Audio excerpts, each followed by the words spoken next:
recording? It is.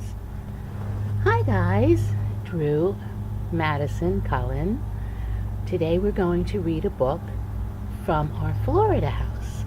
You can see that even though it's just a few days before Christmas, it's nice here.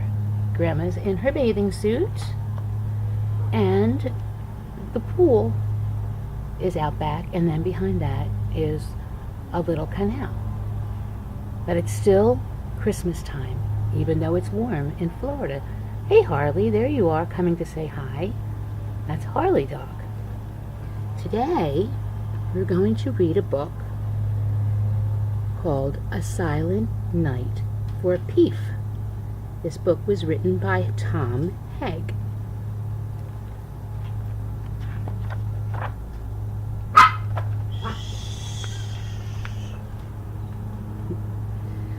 Another Christmas Eve had come.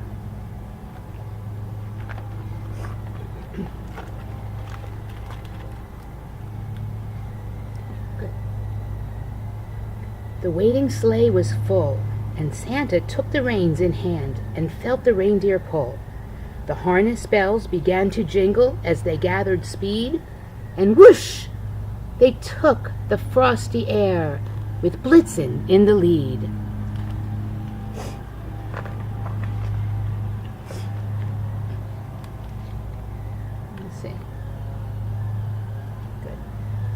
They made their magic rounds again, like all the years before, and brought the merry signs of Christmas cheer to every door.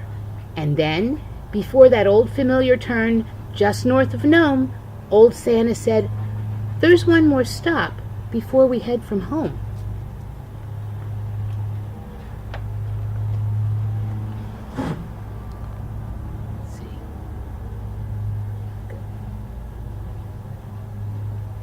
The sleigh alighted on a humble roof, the very last before this Christmas present would become a Christmas past. And in that home, dear children, lived a child who loved a bear. A very special bear indeed, a bear who was somewhere within the tangle of the sheets and blankets on a bed. A multicolored bear of blue and green and brown and red. A masterpiece that Santa Claus had made by hand. In brief, the little teddy bear who bore the happy name of Peef.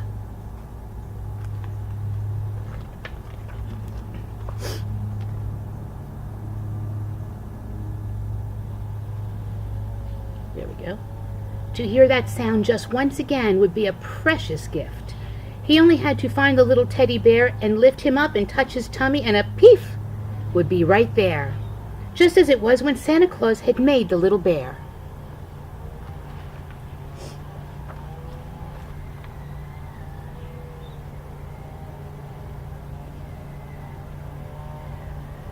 The child was sleeping lightly, as you might on Christmas Eve. A toss, a turn, and there, beside a blue pajama sleeve, dear Santa saw a paw he knew as well as his own hand.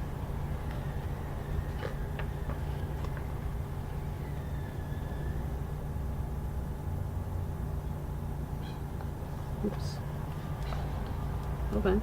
Yeah, I got this. Okay, good. And he grew so excited, it was all that he could stand to keep from laughing right out loud. But this was a silent night, so ho-ho-hoing had to be postponed.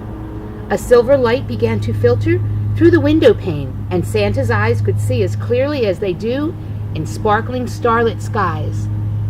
The child turned again, and sure enough, upon the sheet he saw the little bear right from his hand, his head down to his feet.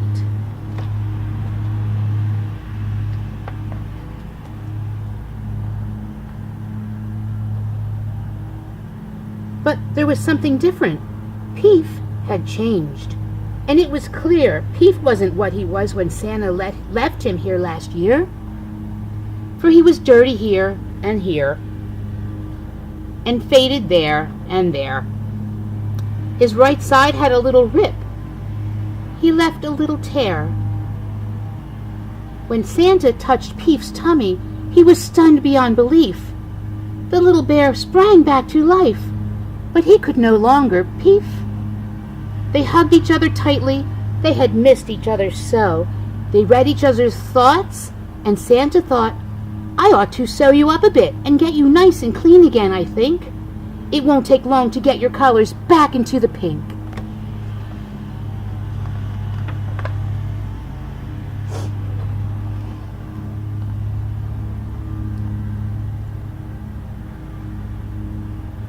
Perfect.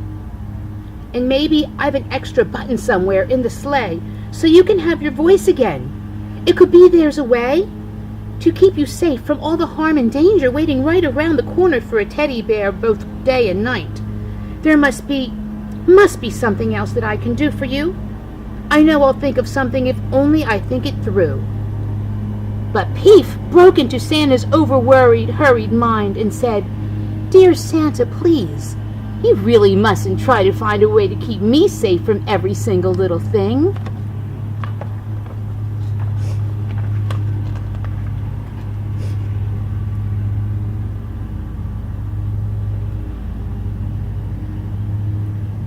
I've seen a summer and a fall, a winter and a spring. You can't believe the fun I've had. You can't believe the joy. And if I've burst my seams a bit, well, so would any toy.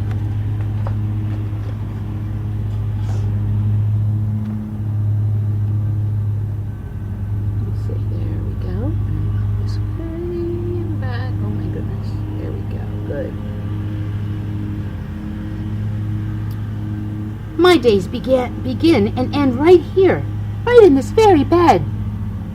I stay beside my little friend way up here at the head. On school days, we get up and have our breakfast done by 8. The bus comes right on time, and so we mustn't make them wait. On Saturdays and Sundays, we can take our time and play because we don't get going until later in the day.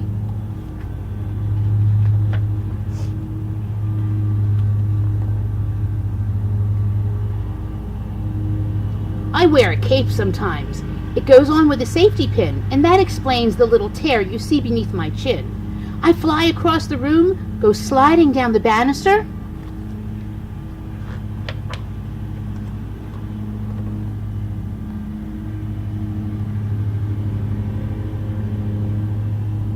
I ride the vacuum cleaner right astride the canister. When Mom and Dad go to the store, we go along and start to giggle when we feel a wiggle wheel on our cart.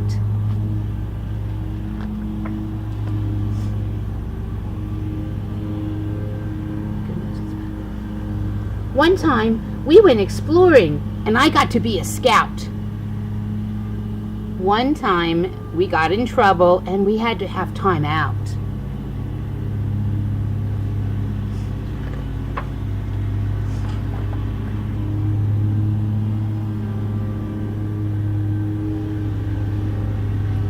We go to church, and when we do, I always love to see the windows, 'cause they're lots of colors, just the same as me.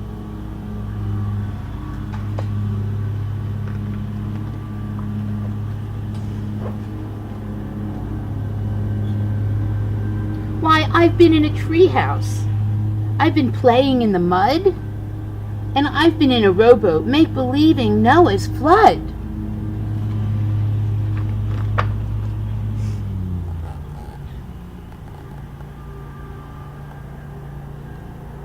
We made a castle out of chairs, and I became a knight. A dragon almost got me. Just pretend. So it's all right.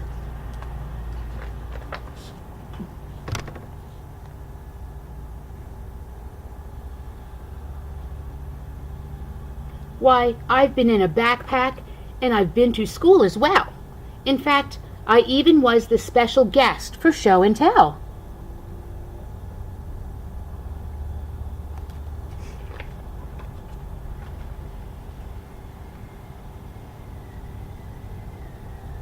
I've jumped into a pile of leaves. I've ridden on a bike.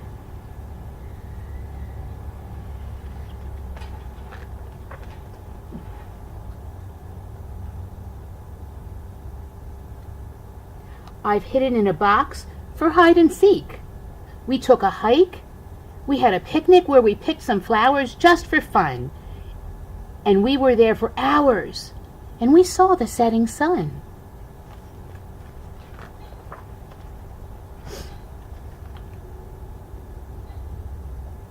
I've seen so many colors, winter, summer, spring, and fall, but the greatest and most wonderful and special thing of all is something you can't see or hear or smell or taste or feel.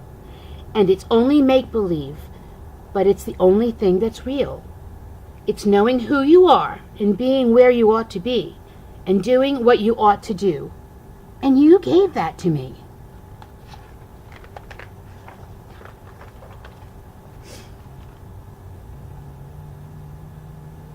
So you don't have to fix me up, for there is nothing wrong. I'm just what I should be right now. I'm right where I belong.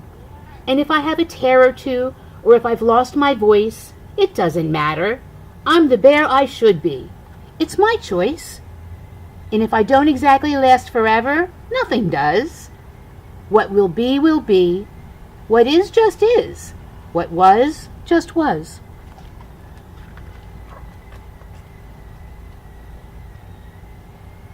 Not this way. There we go. Perfect. And Santa laughed a silent laugh upon the silent night, and then a cloud blew overhead and took the silver light. He held the little teddy bear he'd made so long ago, with bits of cloth from all the elves, content from head to toe. So Santa's finger pointed towards the tummy of the bear, and then he thought, now all I need to do is touch once. There.